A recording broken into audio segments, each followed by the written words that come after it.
Hello guys, कैसे हैं आप लोग। Welcome to my YouTube channel. तो इस वीडियो के अंदर मैं एक्सप्लेन करने वाला हूँ परफेक्ट वर्ल्ड एपिसोड 171 के पार्ट 3 को, जो कि एक नूल बेसिक एक्सप्लेनेशन होगा। तो चलिए स्टार्ट करते हैं वीडियो को। लास्ट वीडियो में हमने देखा था कि शी हाओ ने ड्रैगन गर्ल के साथ अपने भाई को बचा लिया था, लेकिन जो किंग हाओ होता है वो सीरियसली इंजर हो चुका था। इसके बाद शी हाओ, ड्रैगन गर्ल और बाकी उस भयानक जगह से निकलते हैं। अब आगे नए पार्ट की स्टार्टिंग होती है। यहाँ से हमें चांदनी रात का मंजर दिखाया जाता है, जहाँ पर टूटी हुई पहाड़ वगैरह दिखाई दे रहे थे। और तभी हमें एक ह्यूमन फिगर दिखाया जाता है जिसके हाथों में एक बांसुरी थी, जो कि उसने अपने होठों पर रखी हुई थी।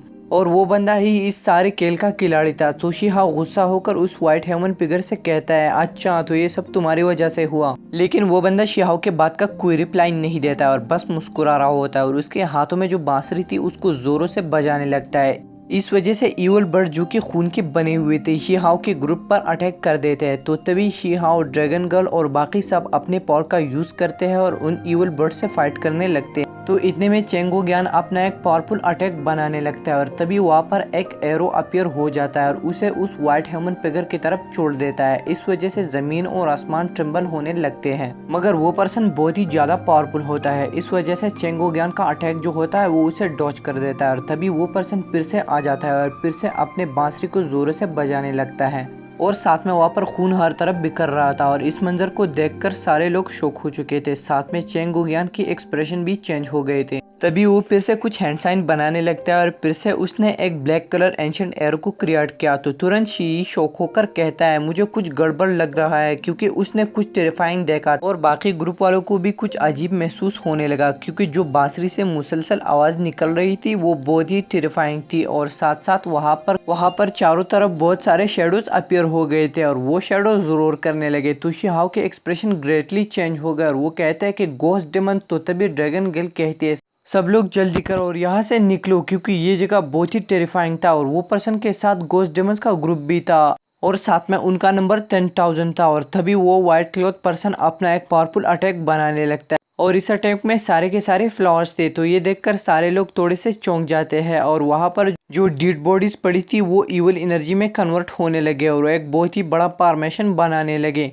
तो तभी शिहाओ और बाकी अपने अपने पावर कलेक्ट करने लगते हैं, मगर इतने में एक पावरफुल अटैक आ जाता है और किंग हाओ पर लग जाता है, जिस वजह से जो किंग हाओ होता है वो गिरने लगता है। मगर शिहाओ वक्त पर उसे खींच लेता है और शिहाओ अपने भाई किंग हाओ को एक स्पेशल तरीके से हील करने लगता है। और तभी शिहाओ, ड्रैगन गर्ल और दूसरे आगे बढ़ने लगते हैं, मगर तभी वहाँ पर उनको इस इलाके का सरहद दिखाई देता है। तो शिहाओ और दूसरे इस एरिया से बाहर जाते हैं और वो फ्लावर अटैक जो उसके पीछे जा रहा था वो वहीं पर ही रुक जाता है, क्योंकि उस फ्लावर अटैक के लिमिट्स जो थे वो बॉर्डर तक थे। तो ये देखकर बांसुरी वाला बंदा शौक होकर कहता है, इन 10,000 सालों में तुम लोग बहुत खुशकिस्मत निकले जो मेरे चंगुल से जिंदा निकले। तो तभी चेंगो ज्ञान उस मिस्टीरियस पर्सन से पूछता है, आखिर तुम किस कीट की मूली हो। तो वो मिस्टीरियस पर्सन जवाब देता है कि मुझे खुद पता नहीं है कि मैं कौन हूँ और मैं चाहता ही नहीं हूँ कि लोग मेरे बारे में जाने। तो ड्रैगन गर्ल उस फ्लूट वाले बंदे से कहती है, ठीक है, मत बताओ कि तुम कौन हो, हम तुम्हारे आइडेंटिटी को बाहर जाकर लोगों के सामने रिवील करेंगे। तो वो फ्लूट वाला बंदा कहता है कि हाँ बेशक कर दो, क्योंकि मैं तो वैसे भी यहाँ से जाने वाला हूँ। और तभी उसके पीछे एक बहुत ही बड़ा डोर ओपन हो जाता है और वो फ्लूट वाला बंदा उसमें से चला जाता है। तो चेंगू ज्ञान, ड्रैगन गर्ल और शिहाओ एक दूसरे से पूछने लगते हैं, आखिर ये मिस्टीरियस पर्सन कौन था।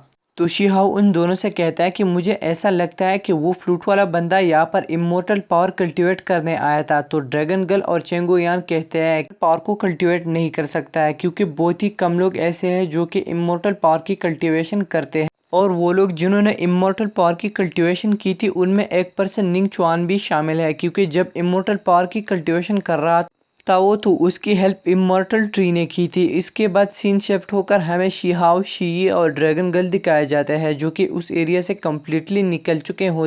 तो तभी शिहाओ अपने बाकी फ्रेंड्स को अपने बाहर निकालता है, जिस पर सारे लोग सरप्राइज होकर शिहाओ से पूछते हैं, क्या वो मिस्टीरियस पर्सन फ्लूट वाला मर गया। तो तभी किन हाओ शिहाओ से पूछता है कि ब्रदर अब तुम आगे क्या करने वाले हो। तो तभी शिहाओ कहता है कि ब्रदर मैं अपना कल्टीवेशन स्टार्ट करूंगा और यहाँ से दूर जाऊंगा। तो किन हाउ कहता है कि भाई अपना ख्याल रखना और साथ में अपने पास माउंटेन ड्यू रख लिया कर, क्योंकि डर के माँ की डैश।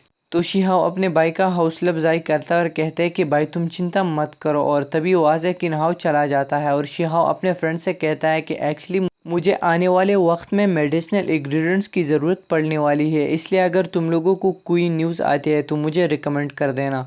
और गाइस इसके बाद ये वीडियो पे होती है ख़त्म। अगर आपको पसंद है तो प्लीज़ इस वीडियो को लाइक कीजिए, साथ में चैनल पर नए हैं तो सब्सक्राइब कीजिए। मिलते हैं नेक्स्ट वीडियो में, तब तक आप अपना बहुत बहुत ख्याल रखें। Thank you so much. और हाँ, वीडियो को बिना लाइक किए मत जाइएगा। Thank you so much. मिलते हैं नेक्स्ट पार्ट में, तब तक आप अपना बहुत बहुत ख्याल रखें। Love you so much.